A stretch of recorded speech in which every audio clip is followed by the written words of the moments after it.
Hello friend, आता आपण बघूया लग्नानंतर होईलच प्रेम याचा एपिसोड. पार्थ बॅग भरत असतो आणि काव्या बघत असते त्याच्याकडे. तो काव्याला बोलतो की काव्या, आपण आपली बॅग एकत्रच भरूया ना. तेव्हा काव्या येते आणि बोलते, नाही ना पार्थ, हे बघा, मला ना माझी बॅग कोणासोबत शेअर केलेली नाही आवडत.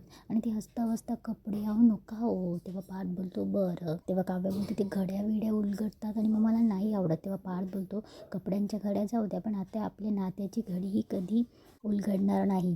तेव्हा काव्या लाजते. तेव्हा काव्या पुन्हा कपडे घ्यायला कबर्डमधून कपडे घेत असते. तेव्हा पार्थ बॅग लावत असतो. आणि ओरडतो काव्या. तेव्हा काव्या बोलते, अहो पार्थ, काय चाललंय, तुम्ही पडाल ना. तेव्हा पार्थ बोलतो, काव्या एक काम करा, तुम्ही या बॅगवर बसा, म्हणजे तुमच्या वजनाने मला ही बॅगची चेन लावता येईल. तेव्हा काव्या चिडते आणि बोलते, काय मला वजनदार म्हणाला. तेव्हा पार्थ बोलतो, तसं नाही हो, पण तुम्ही याच्यावर बसा, म्हणजे मी चेन अलगद लावेल. तेव्हा काव्या बोलते, काय देशमुख, आणि हे काय भरून ठेवले. अहो ही ही पिलो आहे, नेक पिलो, ही गाडीत प्रवास करताना गळ्यात बांधतात, ती बॅगेत कशाला ठेवत आहे. आणि हे बुक्स पार्थ, आपण फिरायला चाललो आहे, तिथे एन्जॉय करायचं आहे, हे बुक्स घेऊन काय करणार आहे. तेव्हा काव्य ते काढते त्याच्यातनं आणि बोलते, बघा आत्ता बॅग लागेल. तेव्हा काव्य बोलते, पार्थ, तुम्ही कधी बॅग भरली नाही का. आउटडोअरला जातात, बाहेर आउट ऑफ जातात, मग काय बॅग नाही भरली का. तेव्हा पार्थ बोलतो, भरली ना, पण तेव्हा कोणी जवळची मैत्रीण, रूममेट माझी बॅग भरून द्यायला नव्हती ना. तेव्हा काव्य लाजते आणि ती परत आवरायला लागतात. तेव्हा पार्थ एक जॅकेट काढून येतो आणि काव्याला बोलतो, काव्य. तेव्हा काव्य बोलते, आता काय देशमुख. तेव्हा पार्थ तिच्यासमोर जॅकेट धरतो आणि तिला देतो. तेव्हा काव्य बोलते, हे काय. तेव्हा पार्थ बोलतो की अहो हे जॅकेट आहे, तिकडे थंडी असेल ना, तुम्हाला छान दिसेल. तेव्हा काव्याचे तो अंगावर टाकणार. तेव्हा काव्याला आठवतं की ते जॅकेट तिने जीवाला दिलेलं असतं वाटतं. तेव्हा ती घेत नाही अंगावर आणि बोलते की नाही, राहू द्या ना हे जॅकेट. तेव्हा पार्थ बोलतो की हे जीवाचं आहे, आणि मला दिलं होतं, आता माझं झालं, आणि मग आता तिकडे थंडी असेल म्हणून तुम्ही घेऊ शकताय. तेव्हा काव्य बोलते, नका ना पार्थ हे जॅकेट, म्हणजे अहो हा रंग मला आवडत नाही हो. हे बघा, हे ज्याचं आहे ना त्याला त्याला जीवाचं आहे, तर जन्मजयचं आहे, तर जन्मजयींना नेऊन द्या ना. तुम्हाला आवडलं आहे ना, तर मी तुमच्यासाठी नवीन आणीन. तेव्हा पार्थ बोलतो, हो. तेव्हा काव्य बोलते, हो खरंच. कसं आहे ना, जे ज्याचं असतं ना ते त्यालाच मिळायला हवं. तेव्हा पार्थ द्यायला जातो. तेव्हा काव्य बसते आणि तिला तिचे शब्द आठवतात की जे ज्याचं आहे ना ते त्यालाच मिळायला हवं. तेव्हा काव्य बोलते, बरोबर आहे पार्थ तुमचं, जे ज्याचं आहे ते त्यालाच मिळायला हवं, आणि आता तुम्हाला जे तुमचं आहे ते तुम्हाला मिळणार आहे. तेव्हा काव्य मनात बोलते, भूतकाळाचे ठसे बघून बिलकुल उदास व्हायचं नाही. भूतकाळाशी मैत्री केली ना, जीवाशी मैत्री केली ना, मग आता भूतकाळाशीही मैत्री करायची आहे. आता त्याचं ओझं घेऊन फिरायचं नाही. 16 डिसेंबरची पार्टी झाली तेव्हा मी पार्थला पार्टीनंतर माझ्या आणि जीवाचं बद्दलचा भूतकाळ सगळा सांगून टाकेल, आणि हे ओझं कायमचं बंद करेल, कायमची मुक्त होईल. मग एक नवी सुरुवात करताना मला कोणताच गिल्ट राहणार नाही. की रम्या तिच्या खोलीत ते लोगो बनवायचं काम करत असते, तेवढ्या तिथे वसू येते. तेव्हा रम्या बोलते, आय डन, झालं आहे आता सगळं. तेव्हा रम्या बोलते की ज्या कामासाठी थांबवलं होतं ना ते काम करून झालं आहे आता. तेव्हा रम्या एक व्हॉईस नोट पार्थला पाठवते आणि बोलते की पार्थ, तू जे सांगितलं होतं ना त्याच्यात मी सगळे चेंजेस केले, आणि मी तुला आणि मामालाही मेल केला आहे, आणि जीवालाही मी CCमध्ये ठेवलं आहे. तुला जसं हवं होतं तसं डिझाईन मी केलं आहे. आता तू बघशील, रात्र होती म्हणून मी तुझ्या रूममध्ये आले नाही, आणि उद्या आम्हाला पहाटेच निघायचं आहे, म्हणून मग मी तुला ही व्हॉईस नोट पाठवली आहे असं. आणि ती फोन बंद करते. तेव्हा रम्या बोलते, काय उद्या पहाटेच निघू, यांची कोणाची तोंडच बघायची नाही, उद्या जाऊन आपण पटकन यांच्या विरोधात पुरावे आणायचेच. तेव्हा वसू बोलते, हो ना रम्या, जर उद्या त्यांच्या विरोधात पुरावे मिळाले ना तर आपल्यासाठी हा दिवस खूप महत्त्वाचा आहे उद्याचा. तिकडे माणिनी सगळ्यांना आवाज देते, अरे पार्थ, जीवा कुठे राहिलात, अरे तुमची फ्लाईट मिस होईल. तेवढ्यात पार्थ आणि काव्य येते. काव्य मस्त जीन्स घालून आलेली असते. तिकडे नंदिनी आणि जीवाही येतात. नंदिनीने ही जीन्स घातलेली असते. तेव्हा माणिनी त्यांच्याकडे बघत असते आणि बोलते, अगं बाई किती गोड दिसत आहेत. तेव्हा त्या दोघी लाजत असतात. तेव्हा विक्रम लगेच येतो आणि बोलतो, मग सुना आहेत कोणाच्या. एवढा सुंदर हँडसम विक्रम देशमुखचे सुना आहेत. तेव्हा मानिनी बोलते, तुमचं काय हो मध्येच, मुलं तुमच्यावर गेली हे समजू शकते, पण सुना या त्यांच्या आईवडिलांवर गेल्या असणार ना, काय तुमचं मध्येच. तेव्हा पार्थ बोलतो, आई तुझ्या सुना एवढ्या छान का दिसत आहेत माहिती का, कारण त्या आमच्या बरोबर आहेत. तेव्हा जेव्हा बोलतो की क्या बडे भैया क्या बात बोली. तेव्हा विक्रम बोलतो, बरं असं आत्ता माझा मुलगा शोभतो. तेव्हा विक्रम सगळ्यांसाठी गोड तोंड करायला गुलाबजामुन बनवून आणलेले असतात विक्रमने. विक्रम सगळ्यांना गुलाबजामुन देतो. तेव्हा विक्रम त्यांना सांगत असतो की आत्ता याने तोंड गोल करा, पण तिकडे गेल्यावर विक्रम खुणवतो. तेव्हा काव्य आणि नंदिनी एकदमच गोंधळतात. तेव्हा माही बोलते, अहो तुमचं काय हो, इतकं कौतुक करू नका की आपलीच नजर लागेल. तेव्हा विक्रम बोलतो, अगं नजर लावणाऱ्या दोघी गेल्या पहाटेच. इकडे रम्या आणि वसू फार्म हाऊसवर निघालेले असतात. तेव्हा विक्रम बोलतो, चला चला.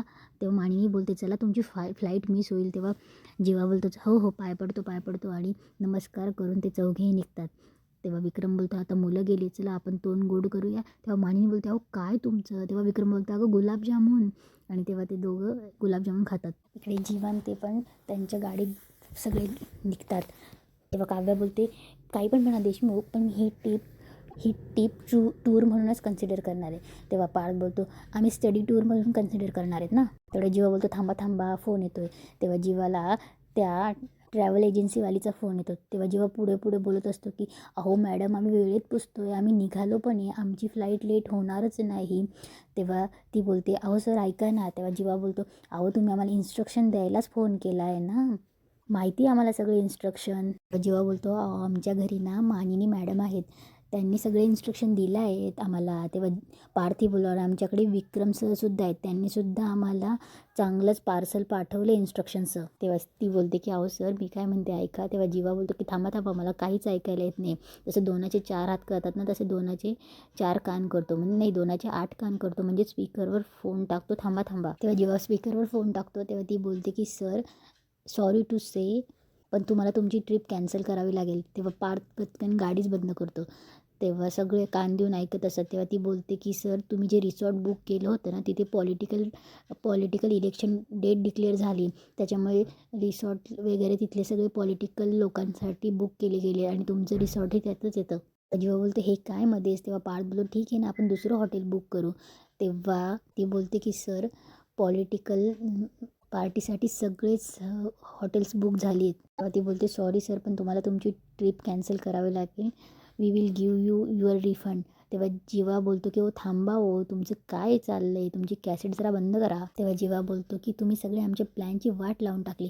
तेव्हा काव्या बोलते, नाही ते काय, मी जेव्हा IAS होईल ना, तेव्हा मी हे असं तमाम जनतेचं काही त्याच्यावर आपल्या कोणावर इफेक्ट होऊ नये हे सगळं लक्षात ठेवेल. तेव्हा जीवा बोलतो, ऐकलं. तेव्हा नंदिनी बोलते, थांबा 1 मिनिट मॅडम, त्यावर काहीतरी उपाय असेलच ना. तेव्हा ती बोलते, उपाय आहे सर. तेव्हा जीवा बोलतो, काय. तेव्हा ती बोलते की तुम्ही पुढच्या महिन्यात जा ना, सीझन काय पुढच्या महिन्यात पण आहे, 3-4 दिवस असणारच आहे सीझन. तेव्हा जीवा बोलतो, अहो पुढच्या महिन्यात कोण कुठे असेल आत्ताच सांगा. तेव्हा ती बोलते, एक काम करा, ठिकाणच बदला, तुम्ही नॉर्थ साईडला जा, मी शोधून देईल ना तुम्हाला ठिकाणं. तेव्हा पार्थ बोलतो, अहो पण त्याला किती वेळ जाईल बुकिंगसाठी. तेव्हा नंदिनी बोलते, असं 2-2 दिवस पुढे गेलं तर मग आपल्याला घरी पार्टी पण करायची, टाईम जातोय. तेव्हा जीवा बोलतो की नाही मॅडम, तुमची काही चूक नाही, आमचंच नशीब फुटकं आहे, ठेवा फोन तुम्ही. आपले वसू आणि रम्याही फार्म हाऊसवर पोहोचतात. तेव्हा वसू बोलते की या कॅबने गरगरायला होतं मला, आपली गाडी का नाही आणली. तेव्हा रम्या बोलते की आई, अगं आपली गाडी आणली असती, तिथे लोकांनी बघितले असते, लगेच घरी फोन गेला असता की काय देशमुख फार्म हाऊसवर आले आहेत का. तेव्हा वसू बोलते, कळलं. तेव्हा रम्या बोलते, म्हणून नाही आणली, चल. तेव्हा वसू बोलते, अगं रम्या. तेव्हा लगेच रम्या बोलते की आई, आपण इथेच शेकोटी केली होती ना, म्हणजे दरवेळेस मागच्या 23ला आपण 2023मध्ये पार्टी केली होती, तेव्हाही जीवाने इथेच शेकोटी केली होती. आणि मग जीवाच्या बर्थडेच्या दिवशी जीवाने इथेच शेकोटी तर नसेल केली, आणि तिथेच त्याला भाजलं तर नसेल ना, पण त्याचं इथे भाजलं होतं, मग त्याला कसा चटका बसला असेल गं. तेव्हा रम्या त्याला डेमॉन्स्ट्रेट करत असते. तेव्हा वसू बोलते, रम्या आता तू डेमॉन्स्ट्रेट करून दाखवणार आहेस का, तो कसा पडला होता, काय पडला होता, आपण कशाला आलो आहे. तेव्हा रम्या बोलते, पुरावे गोळे करायला. तेव्हा वसू बोलते, मग चल ना आता आतमध्ये. इकडे हे चौघही फार्म हाऊसवर यायला निघतात. तेव्हा ते गाडीत मस्त एन्जॉय करत आलेले असतात. जीवा नंदिनीच्या खांद्यावर हात टाकणार तेव्हा तो पटकन हाक मागे येतो. तेव्हा नंदिनी त्याला खुणवते की ठेवा म्हणून. तेव्हा हात ठेवते. जीवा तिला चिप्स भरवत असतो. इकडे काव्याला ठसका लागतो. नंदिनी पटकन पाणी देते. ते पार्थ पटकन त्याच्या हातातली बॉटल नंदिनीला देतो, काव्याला देतो. आता त्यांच्या चौघांच्या प्रेमाची कळी फुलायला लागलेली असते. तेवढ्या तिकडे वसू आणि रम्या पटकन रूममध्ये येतात फार्म हाऊसच्या. इकडे रम्या वसू शोधाशोध करत असते, पण त्यांना खालच्या पॅसेजमध्ये काहीही भेटत नाही. तेवढ्यात रम्या बोलते की आई थांब, भेटेल आपण. लगेच ते वरच्या रूममध्ये येतात. इकडे चौघही गाडीमध्ये मस्त धमाल मस्ती करत नाचत असतात. इकडे रम्या आणि वसू शोधाशोध करत असतात. तेव्हा रम्याकडनं टेबलला धक्का लागतो आणि सगळं कॅरम बोर्डच्या सगळ्या कवड्या आणि तो टेनिस बॉल खाली पडतो. रम्या त्या टेनिस बॉलच्या पाठी जाते आणि बघते तर एक बॅग पडलेली असते आणि ती सुटकेसमधून काव्याचा फोटो तिला दिसत असतो. तेव्हा वसू बोलते, रम्या काव्य आहे ना गं ही? तेव्हा रम्या बघते तर जीवाचा आणि काव्याचा फोटो असतो. तेव्हा वसू बोलते, अगं त्या सुटकेसमध्ये बघ तिथे अजून पुरावे सापडलेले. रम्या सुटकेसमध्ये शोधाशोध करते. तेव्हा तिला जीवाचे आणि काव्याचे खूप सारे फोटो दिसतात आणि ती वसूला दाखवते. तेव्हा त्या दोघी फोटो बघून खूप शॉक होतात. इकडे मानिनी मस्त कलिंगड खात गाणे ऐकत असते. तेव्हा आशा तिथे येते आणि बोलते की ताई. तेव्हा माणी बोलते, अगं काय गं? तेव्हा आशा बोलते की काय करताय? तेव्हा माणिनी बोलते, गाणी ऐकत होती. तेव्हा आशा बोलते, दुपारच्या जेवणात काय बनवू? तेव्हा माणिनी बोलते, काहीच नको बनवू. अगं आपण दोघीच आहोत. विक्रमही ऑफिसला गेले. आपण एक काम करूया, आपण बाहेरून ऑर्डर करूया. तुला चायनीज आवडतं ना? आणि ऑर्डर करूया आणि मस्त एक मराठी वेब सिरीज आली आहे ती बघूया. तेव्हा आशा बोलते, ठीक आहे चालेल ना, मी आता माझी पटकन कामं आवरून घेते, मग आपण करूयात वेब सिरीज बघूयात. तेव्हा ती बोलते की हे कुठपर्यंत आले? तेव्हा मानिनी बोलते की बँगलोर एअरपोर्टपर्यंत पोहोचले असतील, 3 तास झाले ना, थांबा मी फोन करते. इकडे हे सगळे धम्माल गाडीत नाचत असतात. तेवढ्या जीवा बोलतो, अरे अरे आईचा फोन आहे, गाणी बंद करा. तेव्हा जीवा बोलतो, हां आई बोल. तेव्हा मानी बोलते, काय रे लबाडा, म्हणजे गेलात तर बाईला विसरलात का? कसा झाला प्रवास? कुठे आहात? फ्लाईटमध्ये काही खाल्लंस का? आणि तुमच्या त्या सोशल मीडियाच्या ग्रुपवर मी नाही हां, आपले फोटो डॅशिंग देशमुख ग्रुपवर पाठवा हां. तेव्हा मायने बोलते, एअरपोर्टवर फोटो काढलेच असतील ना, पाठवा ना मला फोटो. हे मला सांग, बायकोबरोबर असं फ्लाईटमध्ये बसून आभाळ बघताना कसं वाटलं असेल? तेव्हा जेव्हा बोलतो, आई जरा थांब, आई जरा जमिनीवर येतेस का प्लीज? एक लोचा झाला आहे. जेव्हा असं बोलतो आणि तिथेच आजचा एपिसोड संपतो.